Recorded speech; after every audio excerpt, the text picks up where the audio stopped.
Naririnig nyo ba yan mga kaibigan? May kasal dyan sa tabi namin. So pagpasensyan nyo na medyo mayroong mga sounds. Tsaka may MC sila na nagsasalita. So huwag nyo na lang pansinin yun, no? Ito mga bulik na lang pansinin nyo. Alam ko naman maiintindihan nyo naman. Ako naiintindihan ko naman kasi may kasal naman So well, magandang araw sa inyo lahat mga kaibigan. Mga kaibigan, narinig nyo na ba ang salitang o word na vitamin break? O di ba? Nabasa ko to sa isang article, pero matagal na, way back. Pero hindi ko to ina-apply. Kasi meron akong sarili kong programa. Tapos sa katagalan, sa pagbabasa ko ng mga luma kong mga magazine, kasi sa mga last episode may nakita tayong magazine dyan sa isang video. Tinry kong basahin yung mga luma na. Nabasa ko ulit yun. So sabi ko, try ko kaya. Tignan ko kung ano ang epekto. Bukod sa makakatipid ka. Kasi magba-vitamin break No vitamins, no whatever. Tubig lang. Pagkain lang na normal nilang kinakain. Although may mga vitamins siyempre yung mga pagkain. Pero okay lang yun. Ibig sabihin, wala ka munang idadagdag na kang anumang vitamins o electrolytes or kahit anumang enhancement sa iyong mga pagkain at inumin. Ngayon, ang benefits daw nun maka-cleanse ang iyong alaga. Lahat ng mga residue ng vitamins, minerals sa katawan niya, gagamitin ng katawan. So parang may-refreshen yung kanyang katawan. Pero ginagawa yun within 1 month. Talagang 1 month, huwag mo siyang iba vitamins. At ginagawa daw yun sa panahon na sa atin na panahon sa Pilipinas, iba naman sa ibang bansa. Pero ito, Amerikano to Ginagawa niya to bago mag winter. Niya ginagawa. So sa atin, ang magandang panahon, yung malapit ng, yung umuulan na. Yung meron ng mga ulan. Kasi kapag tag-init, kailangan mo yung mga electrolytes. Kapag naman tag-ulan, kailangan mo yung mga vitamins. Kasi nga, pag tag-ulan, siyempre maraming mga sakit. So, kailangan ng katawan ng ating mga alaga na malusog. Kapag naman mainit ang panahon, siyempre nadideplete yung kanilang mga electrolytes dahil sa init. Hingal silang hingal, di ba? Malabas yung moisture. So, kailangan ng electrolytes naman. Although, kailangan din ng vitamins and electrolytes. Pwede rin sa tag-ulan ng electrolytes at vitamins. So, gagawin mo to sa panahon na nag-aagaw ang init at tag-ulan. Okay. So, para hindi ganong pure init na kailangan ng electrolytes at hindi maulan lagi na kailangan ng vitamins. So, 1 buwan yan. So, ang pinaka-the best naman ay yung kalagitnaan ng May hanggang sa kalagitnaan ng June. Diba? Nag-start na ako. No? Walang vitamins sa mga yan. Last kong binibigay sa kanila, di ba, kung mapapanood nyo, Selectrogen. So ngayon, ilang araw na ako, mula nung May 15. Pero may mga video na before May 15, di ba? Pre-video na kasi yun Kaya, gano'n, no? Please, Understand our situation. So, wala, plain lang muna yung mga binibigay ko sa kanila. Pagkain, inumin. Unang-una, makakatipid ka na sa gastos dahil sa hindi ka bumibili ng vitamins muna. At saka yung mga pinapatak sa pagkain.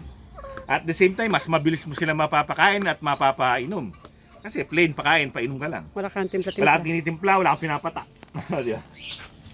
Pero, ganun pa man. No? Dapat laging ang tubig nila fresh, malinis. So, eto ang aking bulik, no? Naglulugon sila.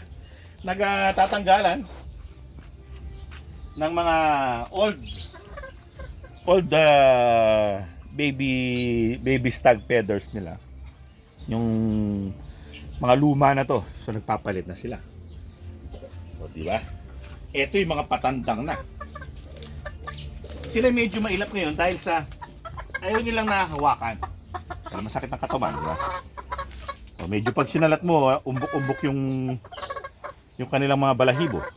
Ayun nga. Ayan, tatanggal, oh. Huwag mo na, ano. Ngayon, yung mga buntot, yan. Ito, mga luma to. Mga luma yan. Tatanggal pa yan. Kasi yung mga bago nila, yan oh. Tumutubo na. So, isa tong straight comb. Isa to sa mga straight comb. Lemon hackle yung mga straight comb. Kung tingnan mo, parang yellow legs eh. Or white legs. Pero green-legged talaga yan. Oo, meron lang silang parang yun ng green. Oo. Tama ba yun ng green? Parang ganon. Malalaki na, patandang na ang aking mga bulik, no? Yun nag-aantay sa'yo. Masarap ng hihimasin yan. So ayan, naglalaglagan ng balahibo ng isa. Naglalaglagan din yung mga yung mga ano nila. So, huwag nyo nang pansinin yung mga kanilang mga pupo, no? Mamaya wawalisin ko yan. Ini oh. Ayan oh. Natanggal din. Oo. Tapos may mga tumutubo silang ganyan. Ayan. Yung mga pangit na tubo. Pag pangit yung tubo, ayan oh. Natatanggal na kusa. Ayan. Yung iba tinatanggal ko. Ayan, pangit yan pag ganyan. Hindi tutubo na mabuti. Ano? Parang malnourished so Tabingi. deformed. Ngayon, dito naman tayo sa isang straight comb. Medyo ayaw nila nagpapahawak ngayon. Pero hahawakan mo pa rin. Oo. Ayan, pero ito, mahaba na yung buntot, no? Mahaba na. Pero lumang buntot yan. Tatanggal na yan. Yan, matatanggal lahat yan. Ano yan, magiging walang buntot yan. Itong mga bulik na to, bata pa magaganda na Patingin. yung buntot nila. Patingin ako. O, di ba? Oh, pupogi ng mga piko mo. Ha? Konting-konting kembot na lang to, nasa mga 2 buwan o 3 buwan na sarap ng himasin. Nalalaglag yung mga ano niya. Pitawan mo na yan. Magiging masarap ng ano to. Masarap ng himasin. Yan, pakpak nyo. Lagas-lagas oh. Tabingi.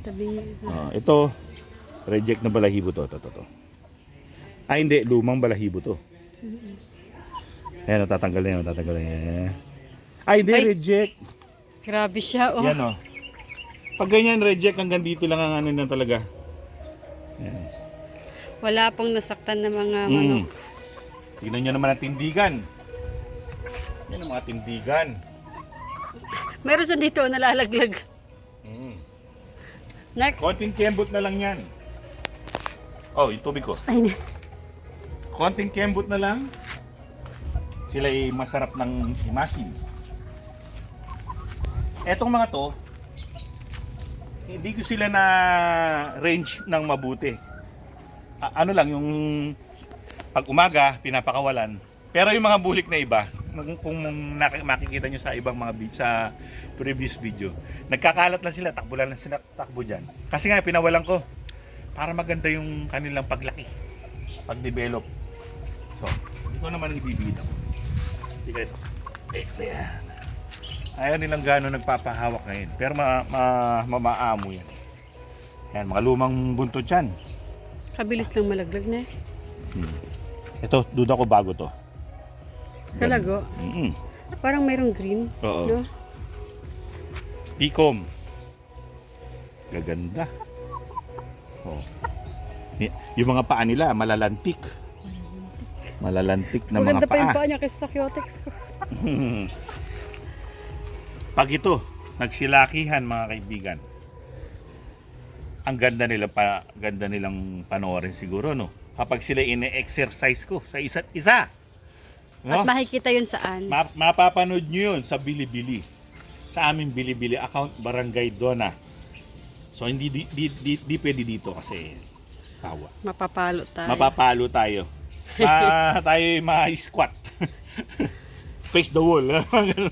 Baka Yan. Diba? Ilista na mga maingay. Mga magaganon tayo. Ilista yung mga maingay. Oh, ha? Next naman. Ay, water niya. Yan, yung aking mga kabulikan kailangan. Although yung mga tubig nila hindi mainit. Kasi nga dahil yung panahon ngayon, lagi nang nagkakaroon ng Kaliwa. kulimlim. Yes. Ulap kasi maano na yung tag-ulan, malapit na. Actually, umuulan-ulan na. Mayo, umuulan na kasi yan. So kapag nag-start na yung ulan-ulan, pwede ko na silang i-vitamin break. So titignan ko yung magiging resulta.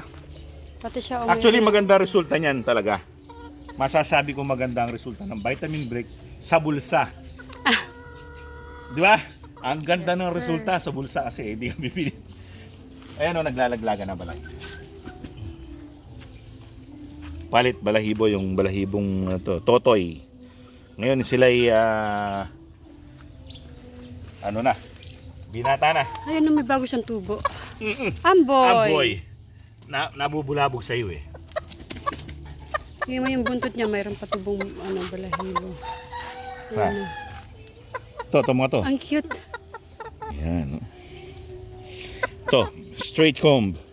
Mas maganda ang palong nito kaysa dun sa una. Kasi yung una, hindi maganda yung pagkakapalong niya ito. O, di ba? Ganda ng yung kanyang buntot tumutubo na dito. Ay, magkakakulay lang sila, oh. Yan ang pinakakuya. Tignan niyo mga kaibigan. Kay Aling Nima yan. Pansinin niyo yung kanyang tsinelas sa paa. O, pakita mo yung tsinelas sa paa. Yan, hindi na mamaga ang paa. Hindi na maga ang paa niyan or nasugatan dahil maluwag. At hindi rin niya natatanggal. Nasa mga 2 linggo, 3 linggo na yan, no? 2 linggo. 2 linggo na nandyan yung tsinelas niya. Meron kasi nagkaroon siya ng sugat, so kailangan lagyan ng tsinelas para hindi maging tibak. So hindi na namin tinanggal para wala lang, para meron lang siyang tsinelas, di ba? Pero isa lang. Well, mga kaibigan, yan ang aking topic for today, vitamin break. No? So, wala namang mawawala kung susubukan natin ang tinatawag na vitamin break. So, beneficial yan sa atin mismo kasi hindi na tayo gagastos ng extra. Makakapagpahinga yung ating bulsa ng konti sa mga vitamins. Pati tayo pa sa pagpe-prepare ng vitamins nila at kakainin. Pero yan yung ginagawa kapag mga ganitong panahon. Sa mga gusto mo lang pero yung mga kinokondisyon mo, syempre, Aparte yan. pwede mo yung gawin sa mga mini-maintain mo. Sa panahon ng taglugon, kailangan kasi nila ng extra vitamins pag taglugon dahil sa naglulugon sila. So, hindi advisable na mag-vitamin break ka kapag taglugon. So, mga kaibigan, yan ang aming episode for today. Hanggang sa susunod na episode. Maraming salamat sa inyong panunood. Paalam! Asa na? Ikaw. Asa na yung mo? Inumin.